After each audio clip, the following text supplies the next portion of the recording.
My pregnant wife was bleeding in the emergency room, fighting for our baby's life. Then a wealthy woman barged in, demanding we leave her private room. What she said next made my blood boil. But when the doctor arrived, her powerful response shocked everyone and went viral worldwide. Before you watch full story, comment below from which country are you watching. Don't forget to subscribe for more amazing stories. The fluorescent lights of St. Mary's Hospital emergency room flickered above my head as I held my wife Emma's trembling hand. Her face was pale, twisted in pain, and her other hand clutched her swollen belly protectively. We had rushed here at midnight when the bleeding started. Emma was 8 months pregnant with our first child, a baby girl we had already named Sophie. Please, someone help us. I called out desperately to the nurses rushing past us. My voice cracked with fear. Emma squeezed my hand so hard I thought my bones would break, but I didn't care. All I cared about was my wife and our unborn daughter. A kind nurse finally approached us with a wheelchair. Come with me, sweetheart. We're going to take care of you, she said gently to Emma. Her name tag read Susan. She helped Emma into the wheelchair while I grabbed our overnight bag with shaking hands. We were wheeled into a private examination room. The walls were a sterile white, and the smell of antiseptic filled my nostrils. Susan carefully helped Emma onto the hospital bed and handed her a blue hospital gown. Change into this, honey. The doctor will be here soon, Susan said warmly before stepping out to give Emma privacy. I helped Emma change, my heart breaking as I watched her wince with every movement. Tears streamed down her beautiful face, and I gently wiped them away with my thumb. Jack, I'm so scared, she whispered, her voice barely audible. What if something happens to Sophie? What if I lose her? Don't say that, I said firmly, though my own voice shook. You're both going to be fine. The doctors here are the best. Our baby girl is strong, just like her mother. Emma managed a weak smile and placed my hand on her belly. I felt a small kick, and relief flooded through me. Sophie was still fighting. Just as Emma settled into the bed, wearing the hospital gown and covered with a thin blanket, the door burst open. But it wasn't the doctor. It was a woman in her 50s, wearing expensive jewelry and designer clothes. Her face was pinched with irritation, and her eyes were cold and demanding. Excuse me, this is my room, the woman declared loudly, her voice sharp enough to cut glass. I have a private room reserved, and you people are in it. I stood up immediately, placing myself between this stranger and my wife. I'm sorry, but we were brought here by the nurse. My wife is having an emergency with her pregnancy. We need to see a doctor right away. The woman's eyes narrowed as she looked past me to Emma lying on the bed. I don't care about your situation. I have a migraine, and I need this room. It's the only quiet one on this floor. You need to leave immediately. Ma'am, please, I said, trying to keep my voice calm despite the rage building inside me. My wife is bleeding. She's 8 months pregnant. We can't move her right now. Are you deaf? The woman snapped, stepping closer. Her perfume was overpowering. I said this is my room. I have connections with the hospital board. Do you know who I am? I'm Patricia Henderson. My husband donated an entire wing to this hospital. Emma started crying harder, her body shaking with sobs. The stress was making everything worse. I could see more blood seeping through the blanket, and panic seized my chest. Please, just give us a few minutes until the doctor comes, I pleaded. Then we'll move wherever they need us to go. But right now, my wife can't be moved. Patricia's face turned red with fury. She marched right up to the bedside, completely ignoring my presence. She grabbed the edge of Emma's blanket and yanked it away. If you won't leave, then at least remove that hospital gown, Patricia demanded, her voice dripping with contempt. Those gowns are for actual patients, not people who just wander into rooms that don't belong to them. Take it off right now and get out. Emma gasped and tried to cover herself, fresh tears pouring down her face. The humiliation and fear in her eyes made something inside me snap. "Don't you dare touch my wife!" I shouted, stepping between them and pushing Patricia's hand away from the blanket. "Get away from her right now. How dare you touch me?" Patricia shrieked. "I'll have you arrested for assault." "Security! Security!" The commotion brought Nurse Susan running back into the room, along with a security guard. "What's going on here?" Susan demanded, looking between us with alarm. "These people are in my private room, and this man assaulted me," Patricia announced dramatically, pointing at me with a perfectly manicured finger. "I want them removed immediately, and I want him arrested." Susan looked confused. "Mrs. Henderson, this isn't your reserved room. Your room is 304 down the hall. This is 307, which is designated for emergency obstetric cases." "I don't care what it's designated for," Patricia spat. "I want this room, and I want it now. These people need to leave, and this woman needs to remove that hospital gown that doesn't belong to her." Emma let out a sharp cry of pain, her body curling around her belly.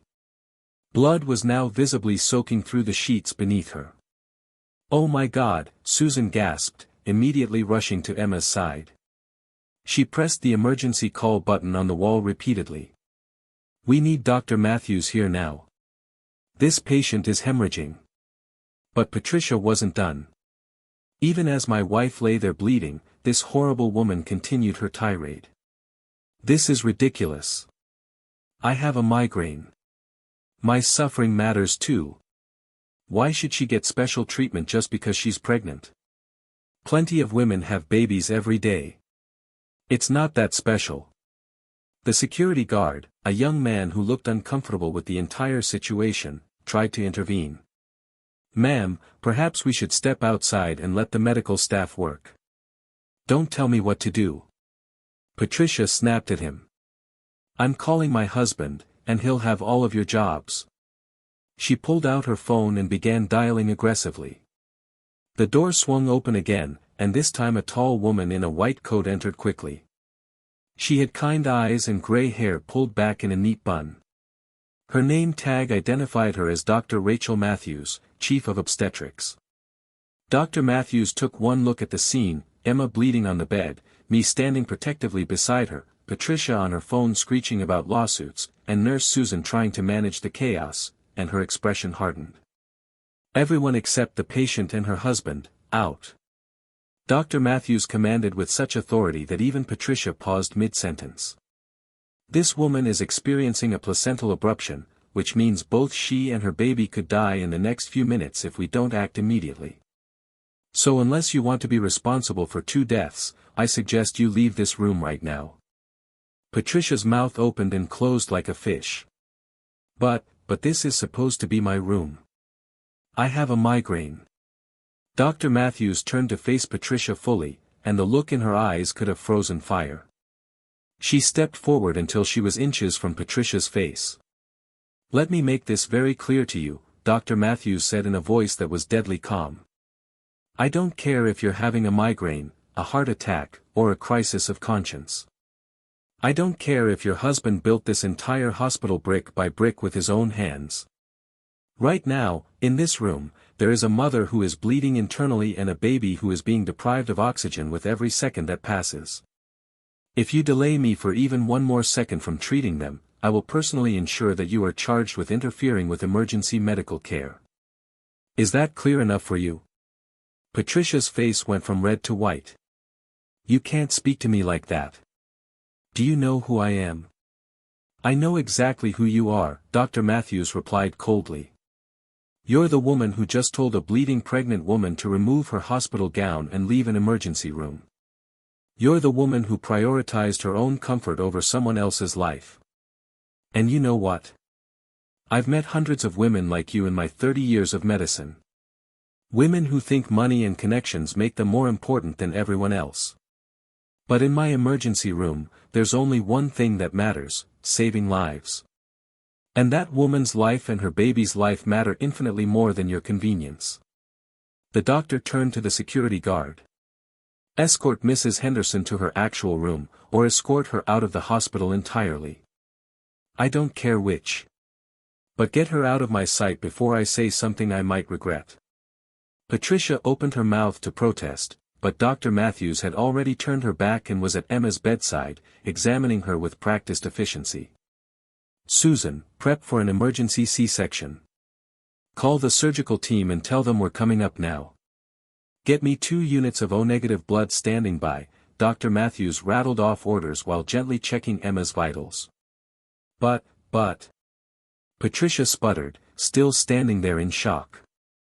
Ma'am, let's go, the security guard said more firmly this time, finally taking her by the elbow and guiding her toward the door. As Patricia was being led out, she turned back one last time with venom in her eyes. You'll all regret this. My husband will hear about this treatment. I'll have all your jobs. You'll see. Dr. Matthews didn't even look up. Nurse Susan, please also document that Mrs. Patricia Henderson interfered with emergency medical care and attempted to force a patient to remove necessary medical garments during a life-threatening emergency. Make sure that goes in the incident report. Patricia's face went pale as she finally realized the gravity of what she'd done. The security guard firmly escorted her out, and the door finally closed behind them. The moment they were gone, Dr. Matthews's expression softened as she turned to Emma. She took my wife's hand gently.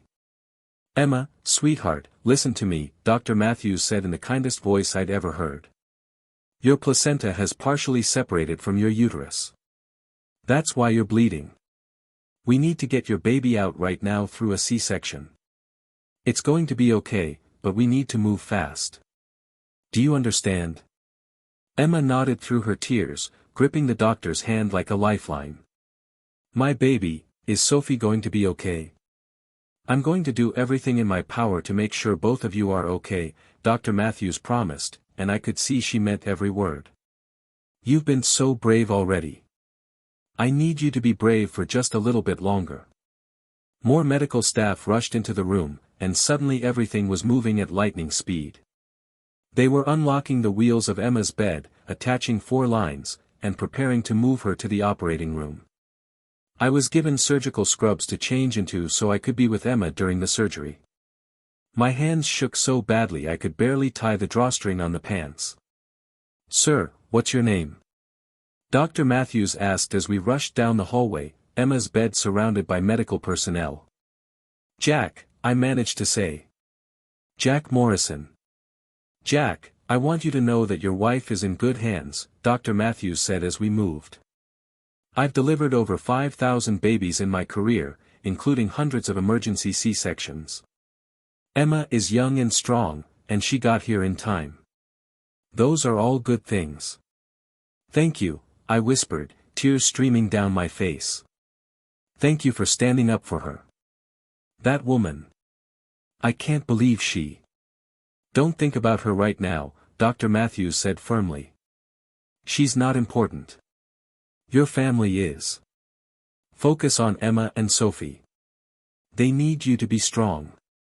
We burst through the doors of the surgical suite. The room was bright and filled with even more medical professionals, all moving with purpose and precision. They transferred Emma from the bed to the operating table while an anesthesiologist spoke to her in calm, reassuring tones. I was positioned at Emma's head, behind a blue surgical drape so I couldn't see the surgery itself. I held her hand and stroked her hair while they administered the spinal block for anesthesia. Jack, I'm so scared, Emma whispered, her eyes searching mine desperately. I know, baby, I know, I said, fighting to keep my voice steady for her sake. But Dr. Matthews is going to take care of you. Our little Sophie is going to be here soon, and everything is going to be all right. Can you feel this? The anesthesiologist asked Emma, touching her belly with something I couldn't see. No, Emma replied. Good. We're ready to begin, the anesthesiologist announced. Dr. Matthews appeared over the drape, her eyes crinkling with a smile above her surgical mask. Emma, Jack, we're starting now. You might feel some pressure and pulling sensations, but no pain. If you feel any pain at all, tell us immediately. Otherwise, just breathe and stay as calm as you can. In just a few minutes, you're going to meet your daughter. I pressed my forehead against Emma's, whispering words of love and encouragement while the surgical team worked. The minutes felt like hours. Emma's hand gripped mine so tightly I lost feeling in my fingers, but I didn't care. Okay, I can see the baby's head, Dr. Matthews announced. Almost there, Emma. You're doing wonderfully. Then, after what felt like an eternity, I heard it, a small, weak cry. It was the most beautiful sound I had ever heard in my entire life. She's out. Dr. Matthews called triumphantly. We've got her. Is she okay? Emma asked desperately, trying to lift her head to see. Why isn't she crying louder? Jack, why isn't she crying? A neonatal team rushed over with Sophie, and I caught a brief glimpse of a tiny, red, wrinkled little body before they swept her away to a warming table on the side of the room. Her oxygen levels are low, one of the doctors said urgently. She's not pinking up like she should. My heart dropped into my stomach. I looked at Emma, and I could see the same terror reflected in her eyes. Dr. Matthews was still working on Emma, removing the placenta and beginning to close the incision. The baby inhaled some blood, she explained, her voice calm but serious. The neonatal team is helping her breathe. She's in good hands. We could hear the sounds of the neonatal team working, calling out medical terms I didn't understand, the hiss of oxygen equipment, urgent but controlled voices. Every second that passed without hearing a strong cry from our daughter felt like torture. Please, God, please, Emma sobbed. Please let her be okay. I had never felt so helpless in my entire life. I wanted to go to Sophie, to hold her, to breathe life into her myself if I could. But all I could do was stand there, holding Emma's hand and praying harder than I'd ever prayed before. Come on, sweetheart, I heard one of the neonatal doctors coaxing. Come on, little one. Breathe for us. That's it. Come on. The silence stretched on unbearably. Then, finally, we heard it, a loud, angry wail that filled the entire operating room. That's it, the neonatal doctor exclaimed. That's what we want to hear. Good girl, Sophie. Good strong lungs. The relief that flooded through me was so intense I thought I might collapse. Emma burst into tears, sobbing with a mixture of fear, relief, and overwhelming love. Is she really okay? Emma asked through her tears. Please, I need to see her. Please. Her oxygen levels are coming up nicely, the neonatal doctor announced. She's breathing on her own. Heart rate is good. Let me just finish checking her over, and then you can meet your daughter. Dr. Matthews smiled down at Emma as she finished the final stitches. You hear that, Emma? Your little girl is a fighter, just like her mama. A few minutes later, the neonatal doctor approached us carrying a small bundle wrapped in a pink blanket. She was so tiny, so perfect. Her face was red and scrunched up, and she was crying lustily, the most beautiful sound in the world. Mom and Dad, meet your daughter, the doctor said warmly, carefully placing Sophie on Emma's chest. Emma's hands came up immediately to cradle our daughter, and the look on her face, pure, overwhelming love mixed with relief and joy, was something I knew I would remember for the rest of my life. Oh my God, Emma whispered, staring down at Sophie in wonder. Oh my God, Jack, look at her. She's perfect. She's absolutely perfect. I leaned in close, wrapping my arms around both of them. Sophie's tiny hand emerged from the blanket and wrapped around my finger with surprising strength. My tears fell onto the blanket as I kissed Emma's forehead and then gently kissed Sophie's soft head. She's beautiful, I managed to choke out. You both are. You're both so beautiful. Sophie's cries quieted as she settled against Emma's warmth, seeming to recognize her mother's heartbeat. Her tiny eyes tried to open, giving us brief glimpses of dark blue irises. Dr. Matthews came around to look at our little family, and even she had tears in her eyes. "She's beautiful, you too. 5 pounds, 6 ounces. Small, but healthy. She's going to need to stay in the NICU for a few days for observation, but I think she's going to be just fine." "Thank you," Emma said, looking up at Dr. Matthews with so much gratitude. "Thank you for saving her. Thank you for saving both of us." "You don't need to thank me," Dr. Matthews said gently. "This is what I do. This is why I became a doctor, for moments exactly like this one." "That woman," I said, my voice hardening as I remembered Patricia. "She could have cost us our daughter. If you hadn't been there, if you'd let her delay us even a few more minutes." Dr. Matthews's expression became serious. "That woman's behavior was inexcusable, and trust me, it will be dealt with. But right now, she doesn't matter. What matters is that you have a healthy baby girl and a recovering mother. Don't let her poison this moment for you." But I couldn't let it go. The anger was boiling inside me, growing stronger now that the fear had subsided. She told my wife to take off her hospital gown. She saw Emma bleeding, in pain, terrified for our baby's life, and all she cared about was her migraine in her private room. "What kind of person does that?" "The worst kind," Dr. Matthews said quietly. "But karma has a way of catching up with people like that. You focus on your family. Let the universe handle Patricia Henderson." Over the next few days, while Emma recovered and Sophie grew stronger in the NICU, the full story of what had happened began to spread through the hospital. Several nurses had witnessed the confrontation, and in this age of smartphones and social media, nothing stays secret for long.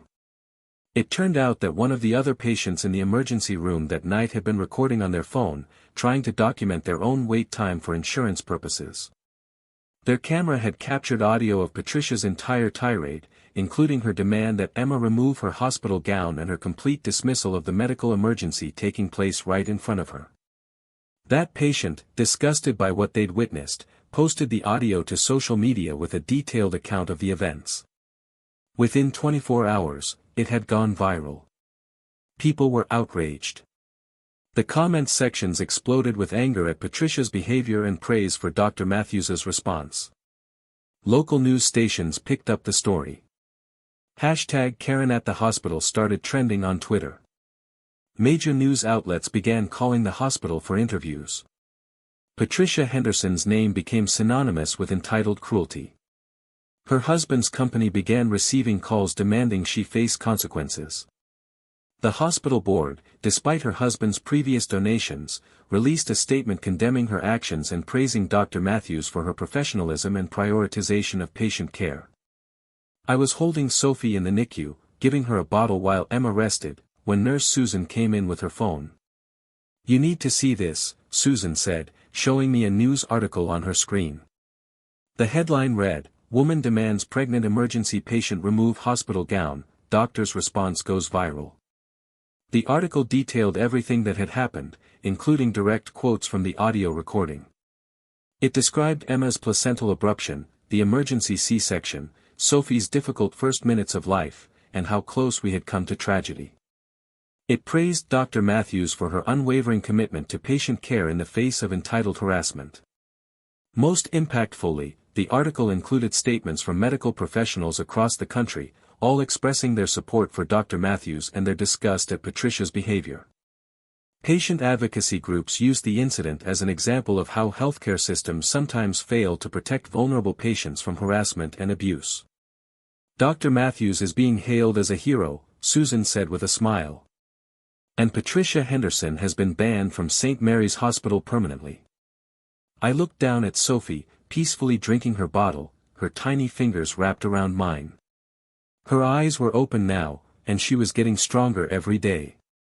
The doctors said she'd be able to go home with us soon. "Good," I said quietly. "Emma and I want to do something for Dr. Matthews. She saved our daughter's life." "She says your thanks is enough," Susan replied. "But between you and me, I think she'd love to get updates on how Sophie grows up. She's delivered thousands of babies, but the ones she has to fight for always hold a special place in her heart." Later that week, when Emma was cleared to walk around, we went down to Dr. Matthews's office. Sophie was in my arms, swaddled in a soft yellow blanket that Emma's mother had knitted. Dr. Matthews looked up from her paperwork and smiled warmly when she saw us. "The Morrison family. How are you all doing?" "Better, thanks to you," Emma said, her voice thick with emotion. "We wanted to come thank you properly. What you did for us, how you protected us and fought for us, we'll never forget it." "And how is this little warrior doing?" Dr. Matthews asked, coming around her desk to peek at Sophie. "She's doing great," I said proudly. "Getting stronger every day. The NICU doctors say we can take her home tomorrow." "That's wonderful news," Dr. Matthews said, gently stroking Sophie's cheek with one finger. "She's beautiful. She has your eyes, Emma." "Dr. Matthews, we saw the news coverage," Emma said hesitantly. "The whole thing has gone viral. How are you handling all the attention?" Dr. Matthews sighed and returned to her chair. "Honestly, I wish none of it had happened. Not because of the attention on me, I don't care about that, but because no patient should ever have to endure what you went through, Emma. No woman in a medical crisis should ever be harassed, humiliated, or made to feel like her emergency doesn't matter. But maybe some good will come from it," I suggested. "People are talking about patient rights, about how to protect vulnerable people in hospitals. Maybe the attention will help prevent this from happening to someone else." "I hope so," Dr. Matthews said sincerely. "I've been contacted by several hospitals asking me to help develop policies for dealing with patient harassment. If Sophie's story can help protect other mothers and babies, then perhaps there's a silver lining to all of this." Emma stepped forward and took Dr. Matthews's hand. "You know, when we found out I was pregnant, I was terrified. I had so many fears about childbirth, about something going wrong. And then something did go wrong, in the worst possible way, at the worst possible time. But you were there. You protected me when I was at my most vulnerable. You stood up for me when I couldn't stand up for myself. You saved my daughter's life." Dr. Matthews's eyes glistened with tears. "Emma, you did the hard part. You grew that beautiful baby. You stayed strong through a terrifying emergency. You survived a major surgery and you're healing beautifully. I just did my job." "You did more than your job," I said firmly. "You showed us what real compassion looks like. What real strength looks like. Sophie is alive because of your skill, yes, but also because you refused to let anything, or anyone, get in the way of saving her." We stayed and talked with Dr. Matthews for another half hour, sharing our plans for Sophie's homecoming, laughing about the sleepless nights ahead, and marveling at how this tiny person had already changed our entire world. As we were leaving, Dr. Matthews called after us. "Emma, Jack, can I ask you something?" We turned back. "Of course," Emma said. "Will you stay in touch?" Dr. Matthews asked. "Will you send me pictures sometimes, let me know how Sophie grows? I know I've delivered thousands of babies, but, some of them stay with you. Sophie will definitely stay with me." "We would love that," Emma said, her voice breaking with emotion. "You're part of our family now, Dr. Matthews. You always will be." 6 months later, we received a call from a producer at a national morning show. They wanted to do a follow-up story on the viral hospital incident, and would we be willing to appear on camera with Sophie. Emma and I discussed it at length. We weren't sure we wanted to put Sophie in the spotlight, but the producer assured us that the focus would be on patient advocacy and healthcare reform, not on exploiting our story for drama. In the end, we agreed, on the condition that Dr. Matthews would appear with us. The interview was conducted in a sunny studio with comfortable couches. Sophie, now a chunky, smiling 6-month-old, sat on Emma's lap and charmed everyone on set by grabbing the host's microphone and trying to eat it.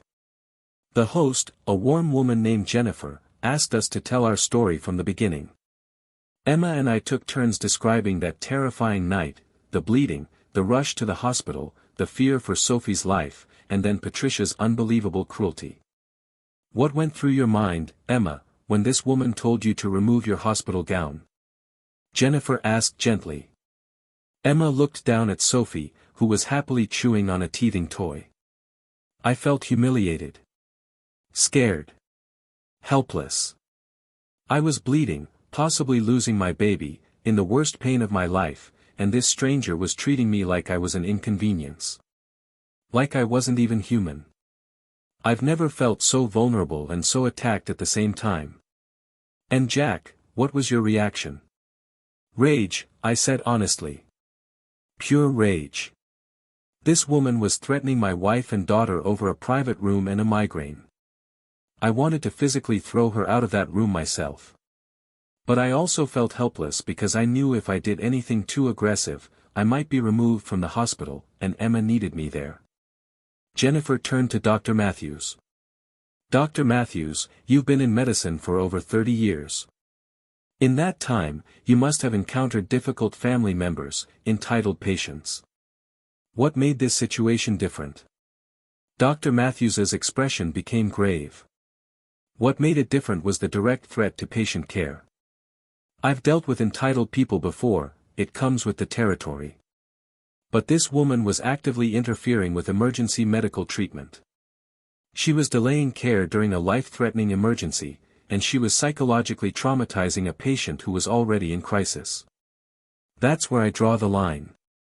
I don't care who someone is or how much money they've donated. No one gets to threaten the life of a patient in my care. Your response has been widely praised, Jennifer noted. But you've also received some criticism from people who say you were too harsh with Mrs. Henderson. How do you respond to that? Dr. Matthews didn't hesitate. I stand by every word I said. Was I harsh? Yes. Did Mrs. Henderson deserve harsh? Absolutely. She was literally telling a bleeding pregnant woman to remove her hospital gown and leave the emergency room. There's no nice way to respond to that level of cruelty. My first, second, and only priority in that moment was protecting my patient and her baby. Everything else was irrelevant.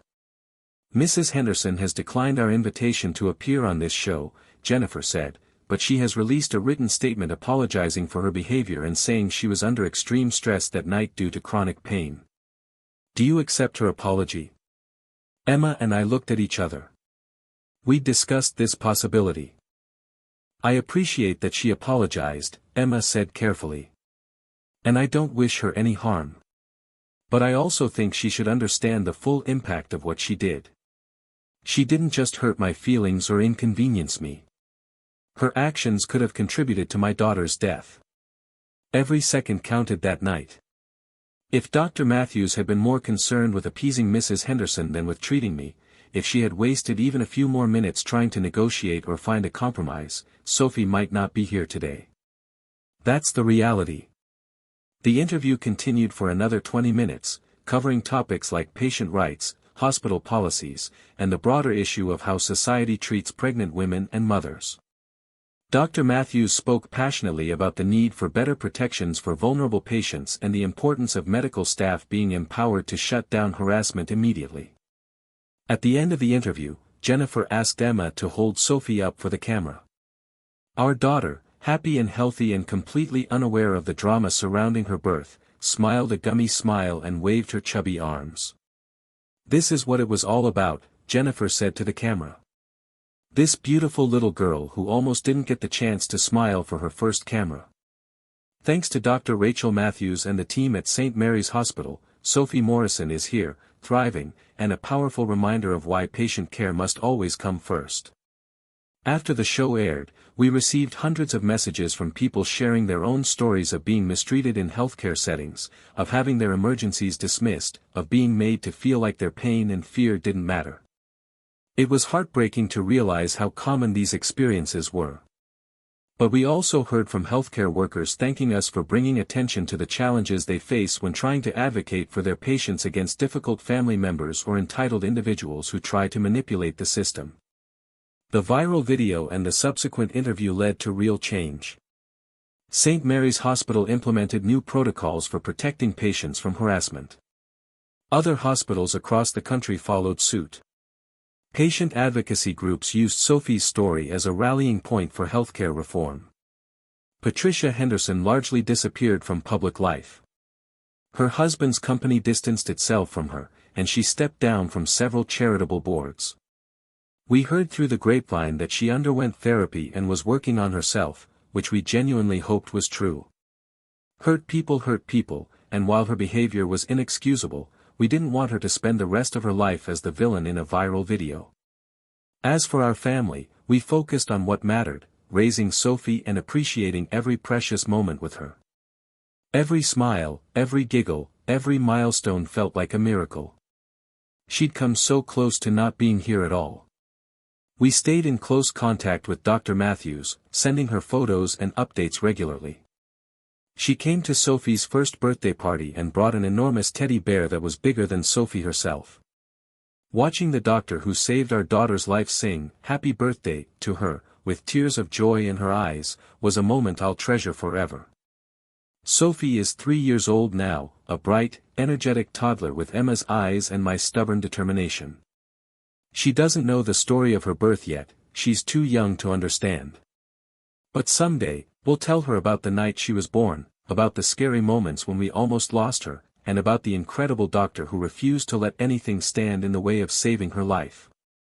We'll tell her about how something terrible turned into something that helped other people. How her story sparked conversations about patient rights and healthcare reform. How thousands of people were inspired by Dr. Matthews's courage and dedication. But most importantly, we'll tell her how loved she was from the very first moment, how her mother fought to bring her into this world, and how an entire medical team worked together to give her the chance to live. Every time I look at Sophie, running around the backyard, laughing at cartoons, demanding one more story, at bedtime, I'm overwhelmed with gratitude. Gratitude for Dr. Matthews, for Nurse Susan, for the neonatal team, for modern medicine, and for the fact that we live in a time and place where stories like ours can have happy endings. Patricia Henderson demanded that my wife remove her hospital gown during a medical emergency. But Dr. Matthews's response, her fierce protection of her patient, her refusal to compromise on what was right, that went viral for all the right reasons. It reminded millions of people that compassion matters, that protecting the vulnerable is worth fighting for, and that sometimes the bravest thing you can do is stand up to cruelty and say, "Not here. Not now. Not ever." Our daughter is alive because Dr. Matthews did exactly that. And for that, we will be grateful for the rest of our lives.